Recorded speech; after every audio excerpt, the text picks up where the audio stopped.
Dans Zoom Local, aujourd'hui, nous vous embarquons avec nous dans une belle découverte. Nous sommes au Teardropper, nous sommes à Anglier.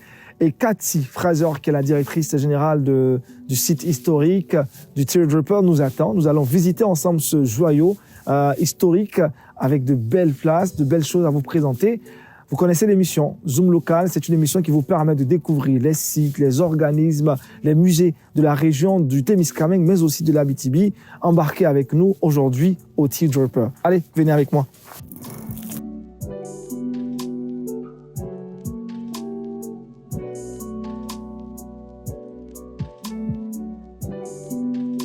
Bonjour. Ça va bien? Oui, ça va bien. Super. Merci de nous recevoir au Teardropper. Merci d'être là aujourd'hui. On a hâte vraiment de cette visite-là. Oui. Alors, dis-nous, on commence par. OK. En fait, ici, dans le fond, où est-ce qu'on se trouve, c'est l'ancien entrepôt de la Canadian International Paper. On va faire ça court, la CIP. Donc, ce bâtiment-là a déjà existé, il était utilisé pour la drave et le flottage du bois au Témiscamingue. Fait que où est-ce qu'on se trouve dans l'entrée? Bien, on commence ici par le coffre-fort. Le coffre-fort. Que vous voyez ici, le coffre-fort pèse 1 tonne. 1 tonne? 1 tonne. Et comparativement au Teardropper, que lui, il pèse 100 tonnes. Wow. Donc, ici, on avait un homme qui connaissait la combinaison de la première porte et un homme qui connaissait la combinaison de la deuxième porte. Deux hommes différents? Deux hommes différents. Fait qu'automatiquement, s'il y avait un vol ou quoi que ce soit, bien, c'était les deux complices. Et ici, derrière, on peut voir Thomas Edward Draper. Donc, tantôt, on parlait de T.E. Draper pour Thomas Edward Draper. Fait que cet homme-là, en fait, c'est un homme haut placé d'une compagnie forestière de la Riordan Pulp and Paper. Et en son honneur, ils ont nommé le T.E. Draper. Cet homme-là n'a pas nécessairement construit le bateau, l'a pas non plus conduit, mais vu que c'est un homme haut placé, ils l'ont nommé comme ça. Wow. Et on peut même voir ici, les gens peuvent prendre une petite photo derrière la bouée avec le Teardropper en arrière-plan. C'est pas, tu me prends une photo avant qu'on avance? Oui. Ouais. À ton tour de me prendre une photo. Oui. Tu me prends une photo, Ça, là, ouais, on va immortaliser ça. Juste avec le bateau, on voit dessus. C'est bon? Parce que oui. Oui. C'est bon, merci Cathy. OK. Alors, ici, dans le hangar, bien, cette année, exceptionnellement, depuis juin 2025, on a une nouvelle exposition permanente. OK. On n'avait pas le choix de la renouveler, de la restaurer, parce que ça faisait quand même 15 ans qu'on avait cette nouvelle... L'ancienne exposition. Okay. Donc, on devait renouveler pour attirer davantage la clientèle. Fait que qu'est-ce qu'on a voulu faire cette année? Bien, dans cette section-là, ce qu'on voulait de différent, c'est avoir le vécu des gens. Okay. Parce qu'il y avait des draveurs, il y avait des bûcherons, il y avait des cuisinières, il y avait aussi contremaîtres, il y avait plein de métiers entourant la foresterie. Puis là, avec la nouvelle exposition, comme ici, exemple, on appelle ça un stick phone. Okay. C'est un appareil auditif que on fait juste l'ouvrir et on entend, il y a une narratrice qui parle et on entend le témoignage de, ici, Monsieur Eucher Major. Donc, on a vraiment son vécu. Là, il y a français-anglais. OK.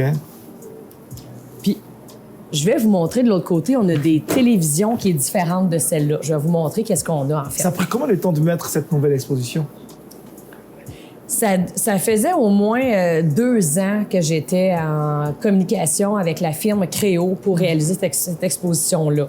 Mais, mettons, la réalisation comme telle a pris 1 an serré. Ça aurait dû prendre peut-être 16 mois.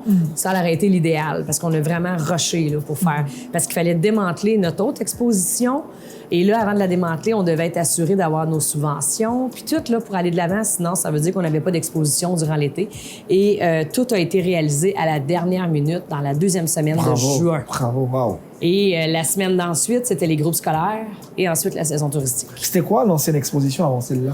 Mais on n'a pas... dans le fond, c'est la même histoire parce qu'on va pas l'inventer, là. C'est l'histoire de la drave et le flottage du bois, la foresterie. C'est la même histoire, mais on voulait l'interpréter différemment. Fait que c'était des panneaux qu'on pesait sur des boutons, puis il y avait des trajets, trajets qui nous montraient, exemple, le trajet du Teardropper, ces choses-là. Mais c'était vraiment différent. On l'aimait, là, notre exposition. Ça a été dur de s'en départir, mais c'est ça. Il y avait là, on s'habitue à la... avec Exactement. L'ancienne exposition. Exactement. Fait que si on va de l'autre côté...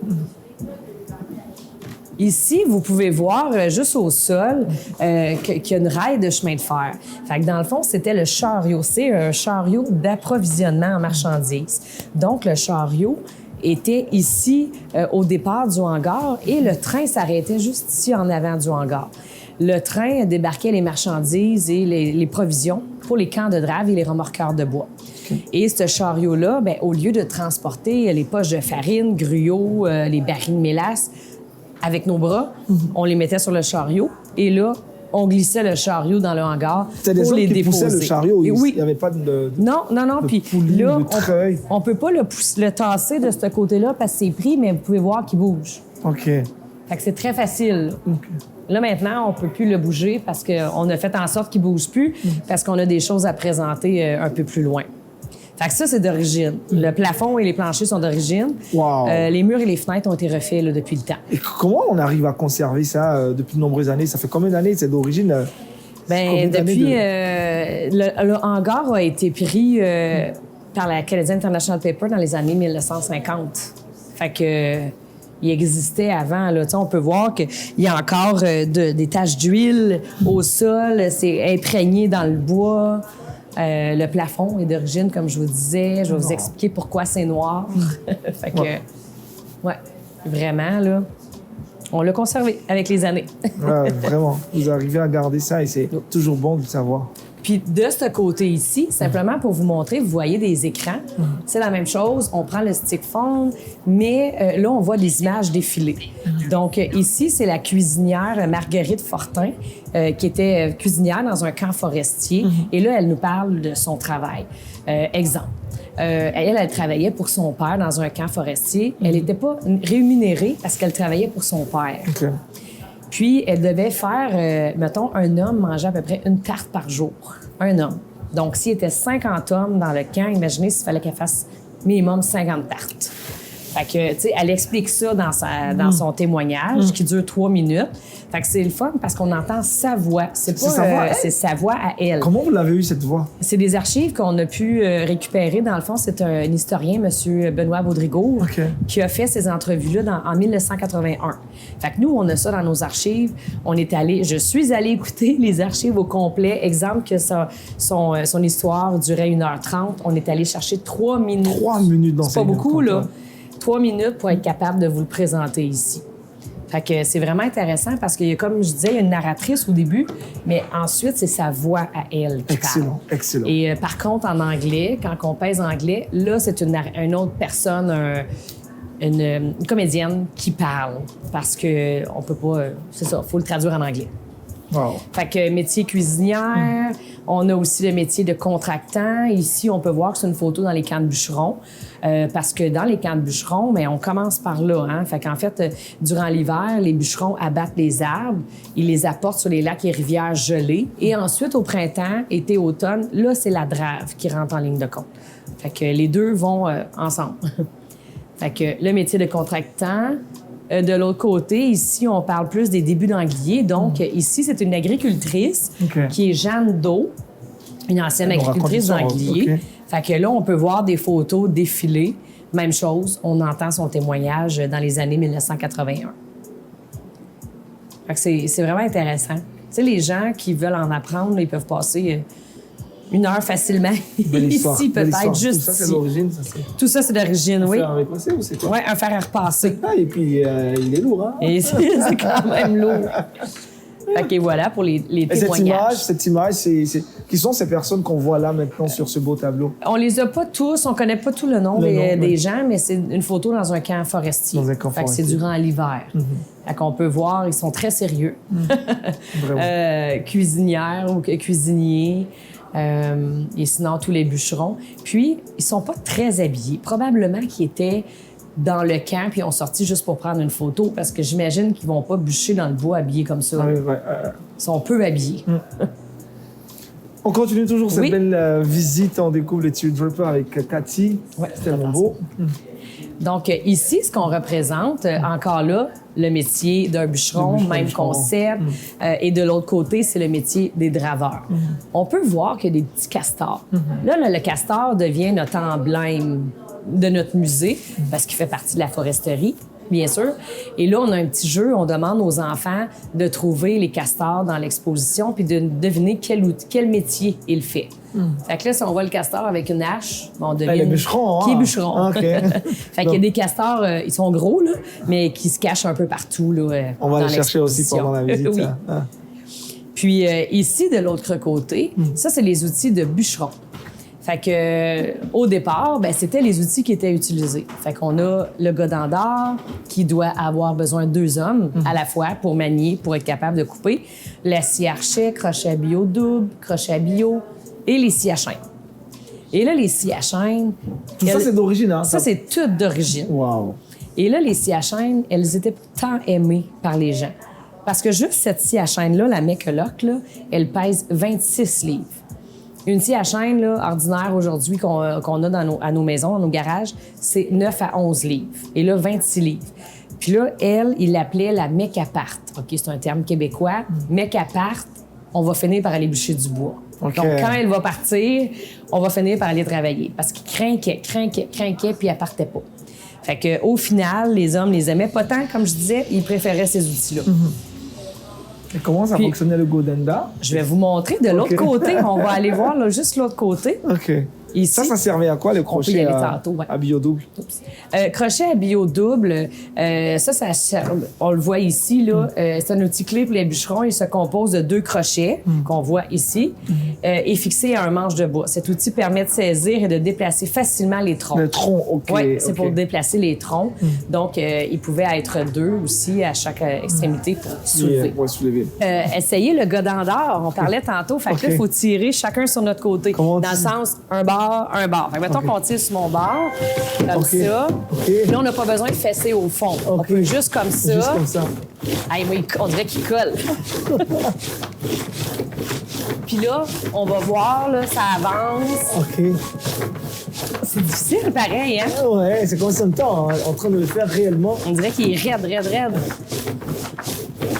Jusqu'à temps que l'arbre, il tombe. Ah ouais, on lâche pas. On lâche pas. Moi, on dirait qu'il colle. Ça va tomber, c'est sûr. Ouais. Timber. L'arbre tombe.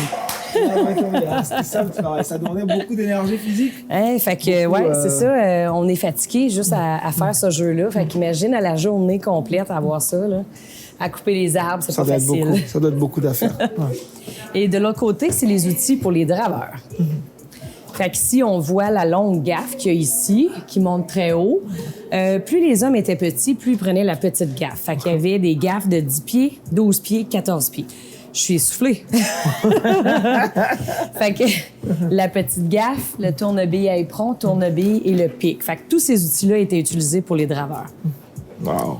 Et ici, bon, on voit différents moyens de transport. On avait le chaland. Un chaland, c'est comme un ponton. En fait, le ponton trouve une cuisine, des dortoirs, des lits à l'intérieur et une toilette.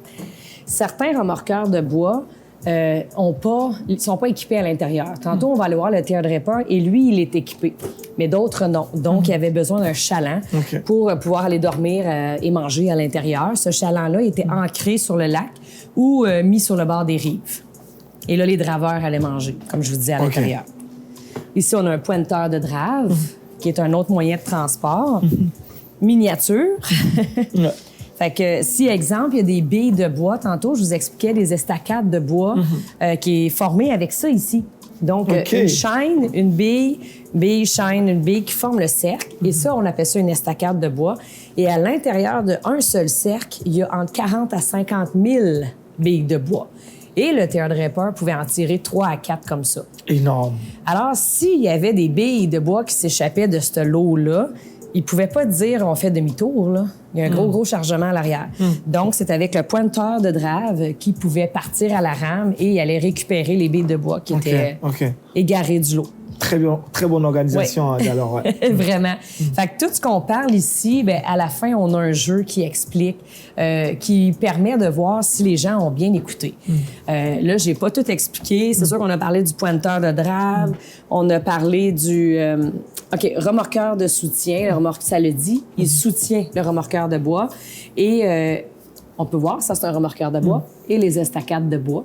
Fait que quand je disais qu'il tire 3 à 4 estacades, on peut voir sur la photo ici. Et le remorqueur de soutien, lui, aidait les gros remorqueurs de bois. Exemple, il allait à des endroits que les gros remorqueurs pouvaient pas aller, où il pouvait ravitailler les remorqueurs de bois. L'estacade de bois, on en a parlé, le chaland. Les petits alligators, eux, ils ont une coque peu profonde, plus plate. Donc, eux, ils allaient dans les embouchures de rivières. Où est-ce que le teardripper, avec sa coque trop profonde, ne pouvait pas aller. Fait que, tu sais, le but, là, exemple, je vais le faire, là, comme si... Moi, je sais sont situés où. Faudrait que je fasse une erreur pour le fun, mais... remorqueur... Fait qu'on place les pastilles comme ça, le chaland, alligator. Et là, ce qui va arriver, c'est qu'il y a un voyant vert et rouge. Si c'est vert, ça veut dire que les réponses sont bonnes. Ils vont toutes tomber. OK? Faites pas le saut. Mais si c'est rouge, ça veut dire qu'il y a des mauvaises réponses. Je vais faire une erreur. OK? On va le tester. Et voilà. Je les ai-tu placés comme ça? OK. OK. Fait que et ça... là, ça tombe, ça montre que c'est là que les erreurs sont. Oui. Okay. Fait que là, si je remets le remorqueur et je remets l'alligator, des fois, il faut les placer direct. Et là, on va voir ce qui va se passer. Les réponses sont toutes bonnes. Bravo, mais Cathy. ils tombent quand même. Fait que, tu sais, c'était notre but. Okay. Là, on les cache un peu pour pas que le monde y retrouve où est-ce qu'ils vont. C'est d'apprendre tout en jouant. Fait que, tu sais, notre but de cette nouvelle exposition-là, c'est comme ça. Très interactif, c'est bien pensé. Hein. Oui. On aime ça. Ensuite, ici, ce tableau... On a le métier de draveur, même chose encore avec l'audio. On a les bottes à clous. C'est les hommes qui marchaient sur les billes de bois. Wow. Exactement. Là, sont attachés, mais c'est pour montrer. Là. C'est dur, hein? Et puis ça... OK, ils marchaient sur les billes de bois avec ça.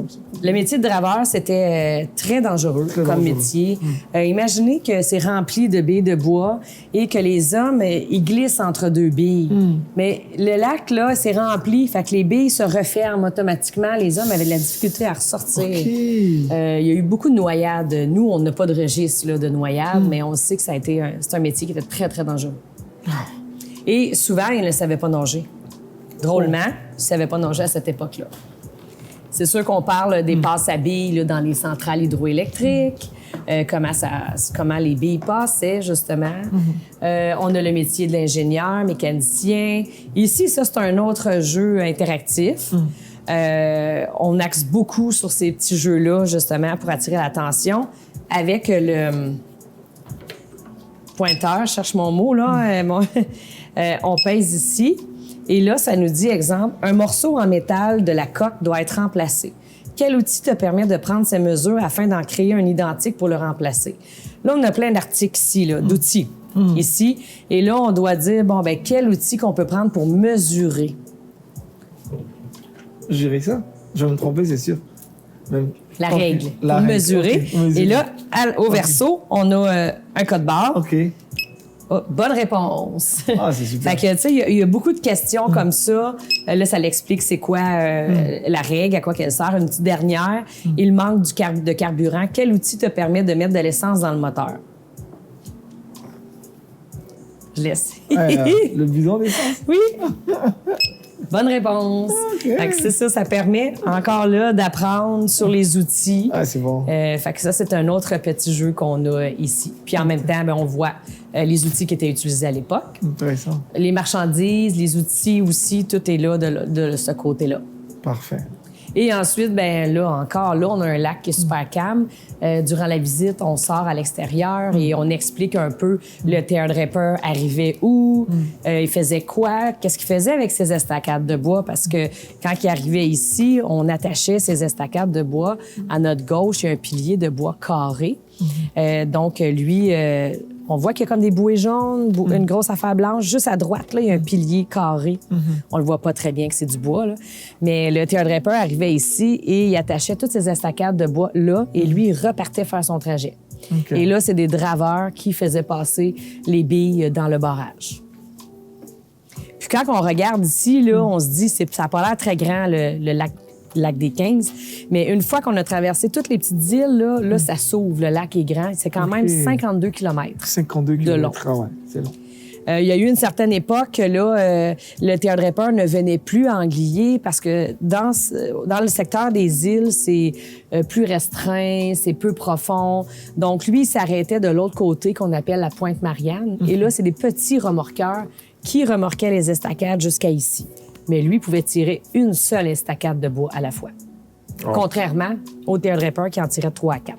Ensuite, on a un autre jeu ici qui est vraiment pour les tout petits, mais je vous dirais qu'il n'y a pas d'âge. Ouais, on peut tous Il y a jouer. plein de gens, les adultes, les aînés, qui le testent. Il faut toujours enlever nos souliers. Et là, dans le fond, on pèse sur le bouton vert et c'est comme une compétition. On peut être 2 personnes, on pèse sur le bouton vert, on saute sur les billes. Il ne faut pas toucher au bleu qui est de l'eau. OK? Et là, on saute sur les billes jusqu'à temps qu'on arrive à l'autre écran. Et à l'autre écran, avec notre doigt, on doit peser pour décoincer une embâcle. On en a 3 à faire. Donc, on pèse jusqu'à temps que ça soit fini. Il y en a 3 comme ça. Et ensuite, on revient sur les billes de bois le plus rapidement possible et on pèse sur le bouton rouge qui nous dit le temps que ça nous a pris. Fait que c'est plus rapide pour gagner. Hein. C'est ça, exactement. Il gagne rien spécial, mais c'est comme une compétition entre 2 personnes. C'est beau. Fait que ça, ici, c'est vraiment... Là, alerte à l'embarque. Alerte, exactement. C'est bon. Ici, on voit, dans le fond, c'est les moments forts de l'industrie forestière. Donc, depuis les débuts de 1880 jusqu'à 1972. Le théâtre Draper a été en fonction de 1929 à 1972. Okay. Ensuite, la drave a cessé. Mais pendant 5 ans, donc jusqu'en 1977, on appelle ça de la sweep. En fait, ils ont ramassé toutes les billes de bois qui ont resté sur les lacs, qui ont échoué sur le bord des rives. Fait que là, on faisait un ménage du lac.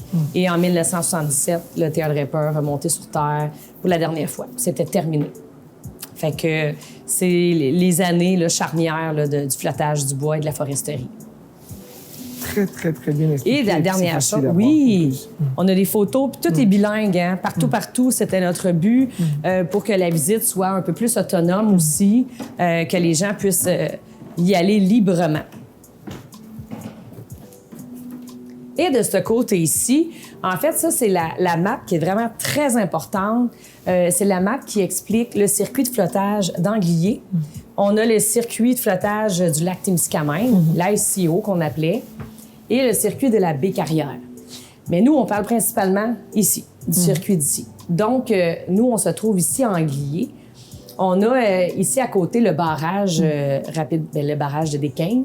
On a la centrale rapide des îles, rapide des 15, rapide des îles et première chute. Là, on regarde ce tableau-là, ce panneau, c'est comme si ça serait par là, mais en réalité, c'est par là. De l'autre côté. Okay. Il aurait fallu que notre panneau soit d'un autre sens, mais c'est pas grave. Au moins, on vous l'explique comme ça. Et donc, tous les billes de bois passent dans les centrales hydroélectriques grâce à la passe à billes. Ça, c'est le lac des 15. Jusqu'à ici. Ici, c'est le pont Grassinarrow à Moffett. Le pont de bois qu'on trouve ici, qui n'existe plus maintenant, il a été brûlé il y a plusieurs années. Mais c'est le trajet que le théâtre Draper faisait. Ça ici, jusqu'au pont Grassinarrow. Et ensuite, ça, c'est le lac Simard. Tout le bois vient de très haut, en Abitibi, vient d'un peu partout. On peut voir, ça, c'est toutes des petites rivières. Ici, il y a le lac Pressac. Tout ce qui est pointillé, c'est que le bois flotte librement avec le courant. Donc, il y a des draveurs qui sont situés un peu partout pour s'assurer que les billes s'en vont au bon endroit. Okay. C'est qu'ils s'en vont pas à un autre endroit, plus loin. Et comme ça, une ligne continue, ben, c'est que c'est remorqué par des remorqueurs de bois. Donc, le théâtre Draper se rendait ici, il revenait jusqu'à Anglier. Juste faire ce trajet-là, selon les conditions météorologiques, ça lui prenait 24 à 36 heures. Et moi, si j'y vais, mettons, avec notre bateau, là, pas lui, mais notre bateau personnel, ça me prend environ 1h15, 1h30, max. Ah, différence d'heure. Oui. Mais lui, il roulait à pas de tortue, là, avec son chargement à l'arrière, là. Et si on va du lac Témiscamingue, bien là, à partir d'une trame du Nord, c'est d'autres remorqueurs de bois qui remorquent tout ce bois jusqu'à l'usine de pâte et papier à la ville de Témiscamingue. Okay. Fait que tout ça, tout ce transport de bois-là, c'est pour aller à l'usine de pâte et papier. Ça s'arrête là. Ça s'arrête là. Ouais. Pour faire la transformation du bois de pulpe. Fait que c'est le panneau explicatif avec tous les remorqueurs, pas tous, certains remorqueurs importants qui étaient sur ces différents lacs-là. Wow. Le Très bien. Teardrapper était quand même le plus puissant sur le lac des 15. OK. Ici, c'était un autre... Oui, bien en fait, juste pour comparer, le Teardrapper, là, il était de 400, son moteur était de 400 chevaux vapeur sur le lac des 15. Et le GH Anderson, lui, est de 140 chevaux vapeur. Plus loin que le... Donc, il aidait, mais il était beaucoup plus petit. Le Nedlec et le Tante Marie, c'est comme des petits alligators qui sont vraiment 40 chevaux vapeur. OK. L'Expense, qui était sur le lac Simard, et le PG Murray, lui, qui était sur le lac Témiscamingue. Il est très performant, le PG Murray aussi. Encore plus que le Teardrapper. Ouais, puissant. Ça, c'est un autre jeu. Un autre jeu, même principe que l'autre côté avec des petites pastilles, mais là, cette fois-ci, c'est des... Qu'est-ce que tu dis, toi? Beau terme québécois. Fait que français-anglais. Là, avec les pastilles, on a Jobber, Drave, Decken, Skidder, Dompage, Pitoun, Sweep et Showboy. Et là, il faut deviner où est-ce qu'ils vont. Je vais faire un des plus difficiles que les gens n'ont pas. Là. Désigne un membre d'équipage polyvalent, responsable de diverses tâches à bord, mettons d'un remorqueur. Il participe à l'entretien du remorqueur, à la manutention des marchandises et à la formation des estacades de bois. Mais c'est le Decken. Le décan. Fait que là, il faut aller... Je ne vais pas donner toutes les réponses, mais c'est ça. Dans le fond, on doit mettre chaque pastille au bon endroit et le même principe.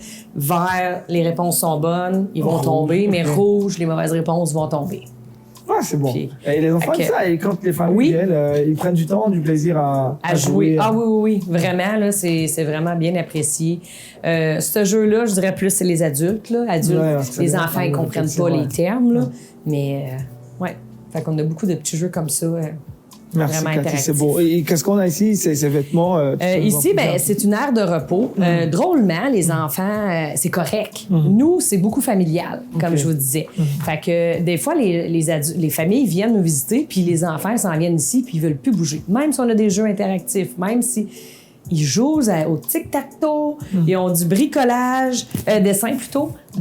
Et ici, on a tout le temps des objets, des jouets. Scie à chaîne, qui est lié à la foresterie. Tout est lié à tout ce qui est la foresterie, les bateaux, fait qu'on a beaucoup d'objets pour les tout-petits. Et là aussi, on a comme une valise à costume.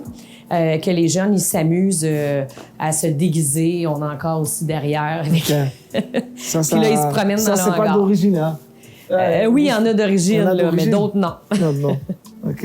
Il y en a qui ont été récupérés. Ouais, à l'époque, ils portaient quand même des costumes. Hein? Des costumes, mais tu sais, il y a d'autres vêtements qui n'étaient pas nécessairement liés à la drave. À la drave, comme exemple ça ici, là, on s'entend. Là, ça n'a rien à voir avec la drave. Fait que, mais c'est des vêtements d'époque. OK.